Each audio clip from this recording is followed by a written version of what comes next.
بسم اللہ الرحمن الرحیم نحمدہ و نصلی علی حبیب الکریم۔ آج ہم لوگ سپارہ نمبر 2 کا آغاز کریں گے سورہ بقرہ کی آیت نمبر 142۔ سَيَقُولُ السُّفَهَاءُ مِنَ النَّاسِ مَا وَلَّاهُمْ عَنْ قِبْلَتِهِمُ الَّتِي كَانُوا عَلَيْهَا قُلِ اللَّهُ الْمَشْرِقُ وَالْمَغْرِبُ یہدی من یشاء الی صراط مستقیم۔ آپ کہیں گے بے وقوف لوگ، کس نے پھیر دیا مسلمانوں کو ان کے قبلہ سے جس پر تھے؟ تم فرما دو کہ مشرق اور مغرب سب اللہ ہی کا ہے، جسے چاہے سیدھی راہ چلاتا ہے۔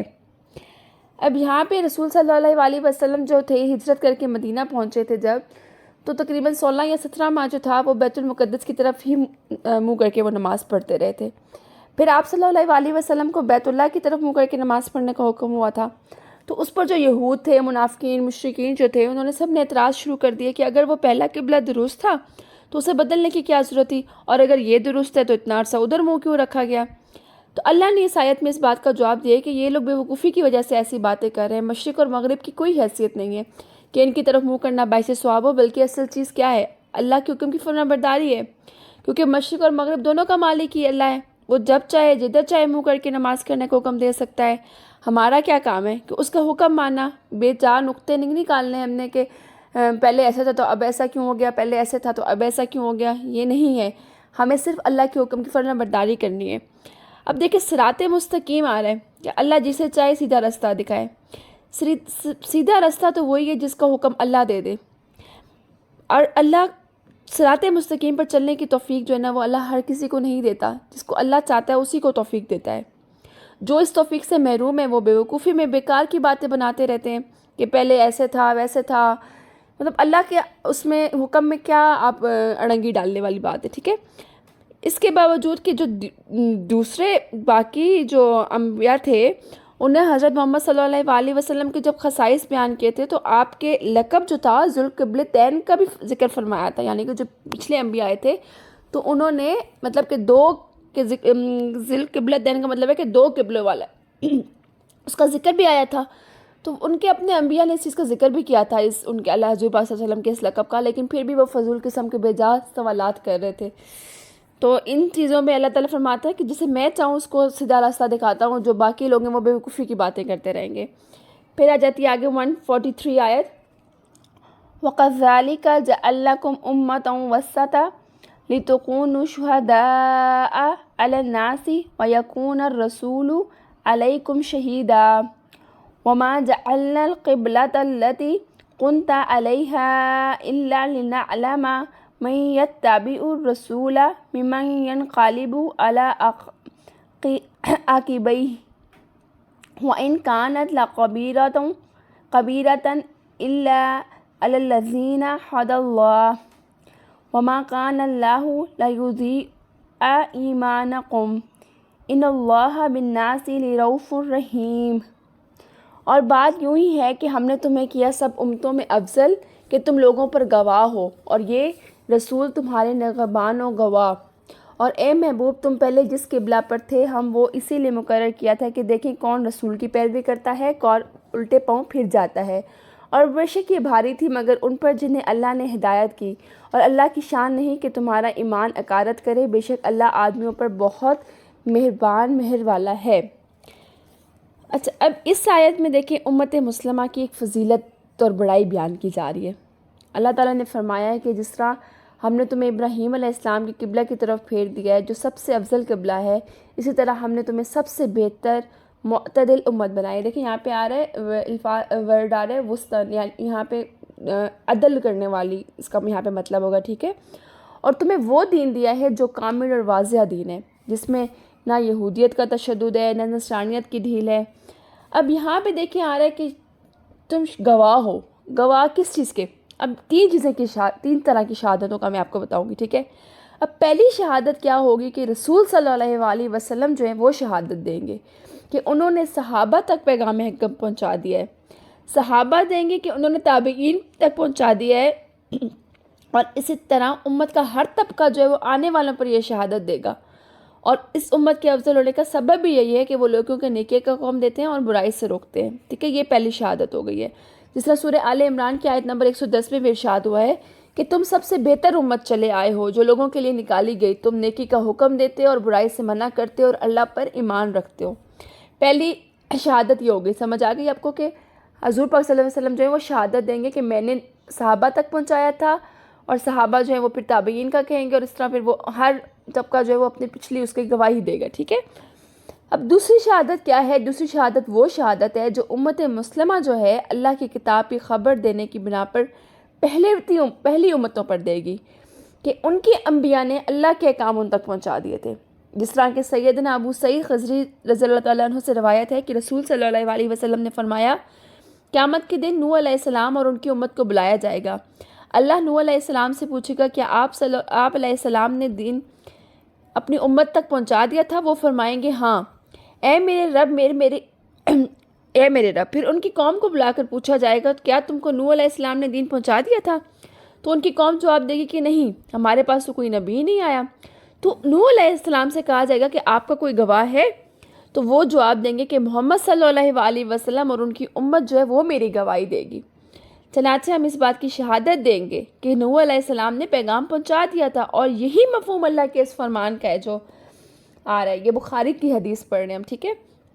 اسی طرح ایک اور حدیث بھی ملتی ہے ہمیں کہ سیدنا ابو سعید خضری رضی اللہ تعالیٰ عنہ بیان کرتے ہیں کہ رسول صلی اللہ علیہ وسلم نے فرمایا، قیامت کے دن کوئی نبی آئے گا اور اس کے ساتھ صرف ایک آدمی ہوگا اور کسی کے ساتھ 2 یا 3 سے زیادہ آدمی ہوں گے۔ پھر اسی قوم کو بلایا جائے گا اور اس سے پوچھا جائے گا کیا اس نبی نے تم تک دین پہنچا دیا تھا؟ تو ان کی قوم کہے گی کہ نہیں۔ پھر اس نبی سے کہا جائے گا کہ کیا آپ نے اپنی قوم کو دین نہیں پہنچایا تھا؟ تو وہ جواب دیں گے کہ ہاں پہنچا دیا تھا۔ اب ان سے پوچھا جائے گا کہ آپ کا گواہ کون ہے؟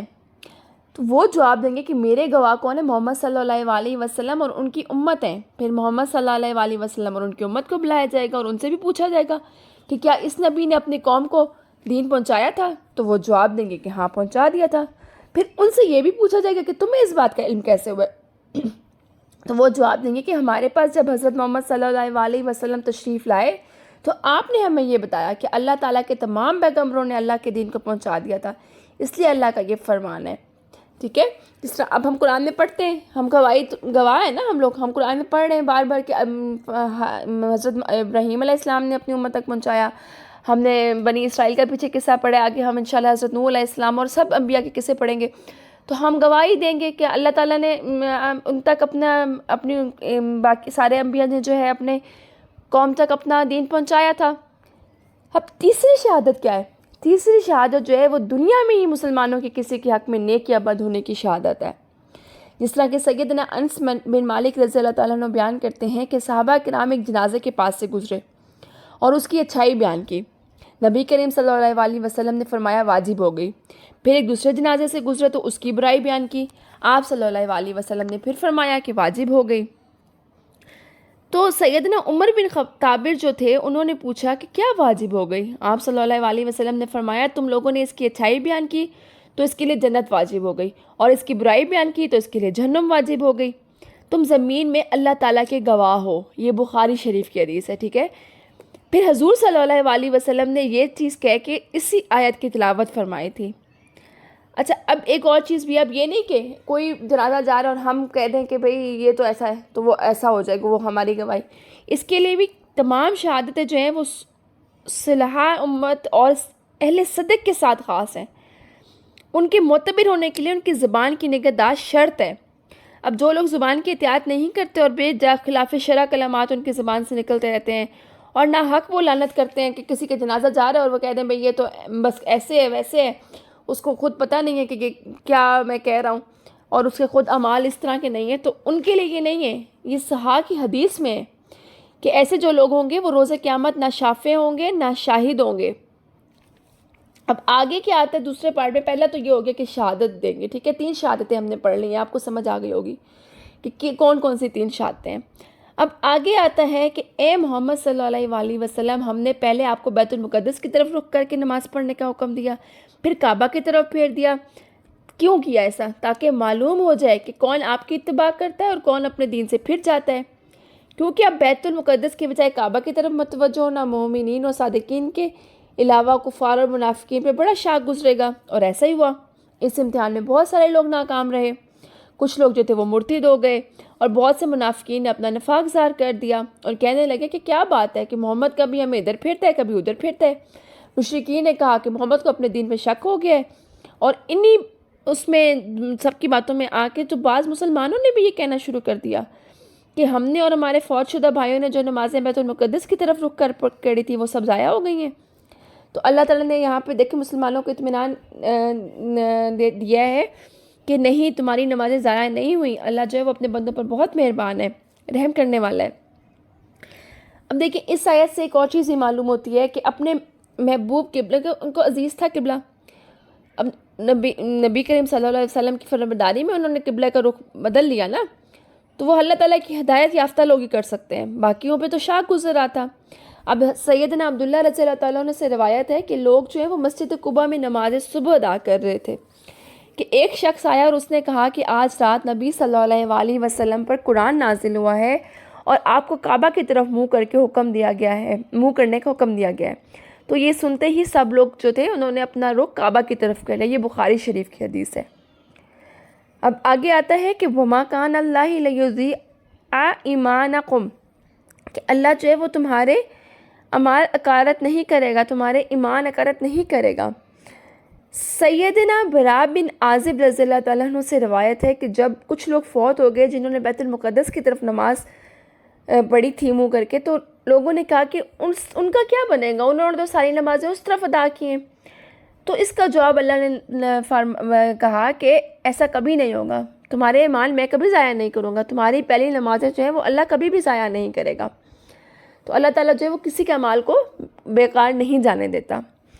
آگے آ جاتی آیت 144، قَدْ نَرَىٰ تَقَلُّبَ وَجْهِكَ فِي السَّمَاءِ فَلَنُوَلِّيَنَّكَ قِبْلَةً تَرْضَاهَا فَوَلِّ وَجْهَكَ شَطْرَ الْمَسْجِدِ الْحَرَامِ وَحَيْثُ مَا كُنتُمْ فَوَلُّوا وُجُوهَكُمْ شَطْرَهُ وَإِنَّ الَّذِينَ أُوتُوا الْكِتَابَ لِيَعْلَمُونَ أَنَّهُ الْحَقُّ مِنْ رَبِّهِمْ وَمَا اللَّهُ بِغَافِلٍ عَمَّا يَعْمَلُونَ۔ ہم دیکھ رہے ہیں بار بار تمہارا آسمان کی طرف منہ کرنا، تو ضرور ہم تمہیں پھیر دیں گے اس قبلہ کی طرف جس میں تمہاری خوشی ہے۔ ابھی اپنا منہ پھیر دو مسجد حرام کی طرف، اور مسلمانوں تم جہاں کہیں ہو اپنا منہ اسی کی طرف کرو، اور وہ جنہیں کتاب ملی ہے ضرور جانتے ہیں کہ یہ ان کے رب کی طرف سے حق ہے، اور اللہ ان کے اعمال سے بے خبر نہیں ہے۔ اب اس آیت کا شان نزول کیا ہے کہ رسول صلی اللہ علیہ وسلم جو تھے ان کو بیت اللہ کا قبلہ ہونا اس قدر پسند تھا کہ قبلہ بدلنے کی امید میں وہ بار بار آسمان کی طرف دیکھتے تھے۔ تو اللہ تعالیٰ نے یہ آیت اتاری کہ آپ صلی اللہ علیہ وسلم کی تمنا پوری ہوئی، جیسے کہ سیدنا برا بن عازب رضی اللہ تعالیٰ عنہ بیان کرتے ہیں کہ رسول صلی اللہ علیہ وسلم کو اس بات کی خواہش تھی کہ آپ کا قبلہ جو ہے وہ مسجد حرام ہو جائے۔ اب یہ آیت جو تھی دوران نماز ہی نازل ہوئی تھی، اور آپ صلی اللہ علیہ وسلم نے نماز میں ہی کعبہ کی طرف پھر گئے تھے، مسلمانوں نے بھی اس کے ساتھ رخ پھیر لیا تھا۔ اچھا، اب آپ لوگوں کا کیا کام ہے، آپ لوگوں کو یہ بتانا ہے کہ کون سی مسجد میں حضور پاک صلی اللہ علیہ وسلم نماز ادا کر رہے تھے کہ وہاں پہ حکم آیا تھا کہ آپ نے قبلہ کا رخ جو ہے وہ بدل لیں۔ آپ لوگوں نے یہ مجھے کمنٹ باکس میں بتانا ہے، ٹھیک ہے۔ یہود اپنے انبیاء کی تصریحات کے ذریعے وہ جو ان کی کتابوں میں موجود تھیں، رسول صلی اللہ علیہ وسلم اور آپ صلی اللہ علیہ وسلم کی امت کی صفات کو اچھی طرح جانتے تھے۔ اب یہ بھی پڑھتے تھے کہ خاتم النبیین کا قبلہ جو ہے وہ کعبہ ہوگا، لیکن کیا تھا، ان کا حسد اتنا تھا، ان کے عناد اتنا تھا، بغض اتنا تھا کہ انہوں نے رسول صلی اللہ علیہ وسلم کی دوسری صفات کا بھی انکار کیا تھا، تو وہاں پہ انہوں نے کعبہ کے قبلے ہونے کا بھی انکار کر دیا تھا۔ اسی لیے اللہ تعالیٰ یہاں پہ کہہ رہے ہیں کہ میں تمہیں کتاب بھی دی گئی ہے، تمہیں سب کچھ پتہ بھی ہے، لیکن تم لوگ نہیں مانتے۔ تو ایسا نہیں ہے کہ میں تمہارے کرتوتوں کو سمجھتا نہیں ہوں، میں تمہارے ہر کرتوت سے واقف ہوں، میں تمہارے کرتوتوں سے غافل نہیں ہوں۔ چلیں جی، یہ ہو گیا۔ اچھا، اگلی آیت، چلیں آج ہم اس کا یہیں پینڈ کرتے ہیں، انشاءاللہ نیکسٹ ہم 145 آیت سے سٹارٹ کریں گے۔ تب تک کے لیے آپ اسی کو پڑھیں اور دیکھیں۔ جزاک اللہ خیر کثیرہ۔